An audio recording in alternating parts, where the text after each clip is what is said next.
নমস্কার বন্ধুরা, হাঁড়ির খবর চ্যানেলে আপনাদের সবাইকে জানাই স্বাগত।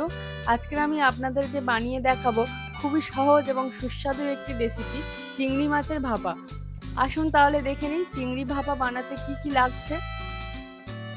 নিয়েছি লবণ, হলুদ গুঁড়ো, কাশ্মীরি লঙ্কার গুঁড়ো, চিনি, 1 চামচ পোস্ত, 1 চামচ সাদা সর্ষে, 1 চামচ কালো সর্ষে, সর্ষের তেল, 2 চামচ টক দই আর 4টে কাঁচা লঙ্কা।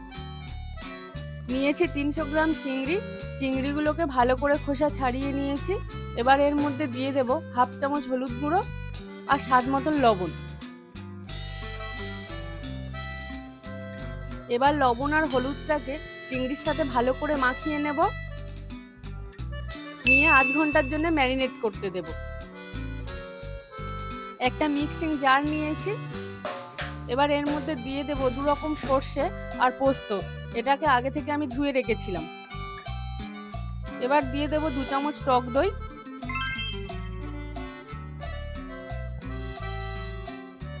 দিয়ে দেব 2টো কাঁচা লঙ্কা, সামান্য চিনি দিয়ে দেব আর দেব স্বাদ মতন লবণ। অল্প একটু জল দিয়ে এটাকে একটা পেস্ট বানিয়ে নেব। দেখুন এইভাবে পেস্ট বানিয়ে নিয়েছি। একটা টিফিন বক্স নিয়েছি।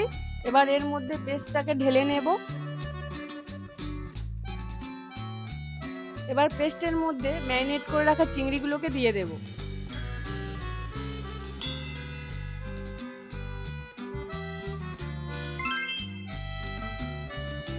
সামান্য একটু কাশ্মীরি লঙ্কার গুঁড়ো দিয়ে দেব।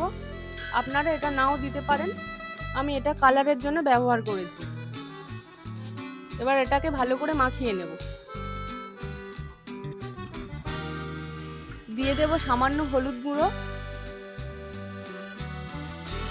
আর দেব 2 চামচ সর্ষের তেল। এবার এগুলোকে ভালো করে মাখিয়ে নেব।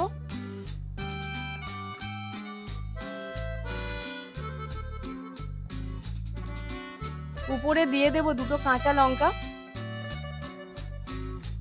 এবার টিফিন বক্সের ঢাকাটা ভালো করে বন্ধ করে দেব।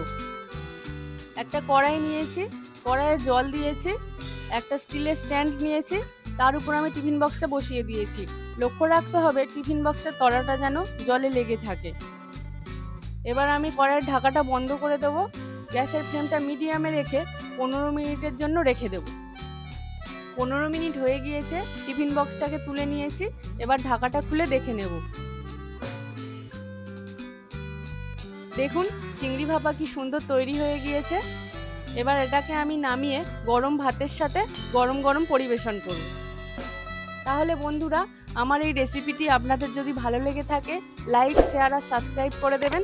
আবার দেখা হবে পরবর্তী ভিডিওতে।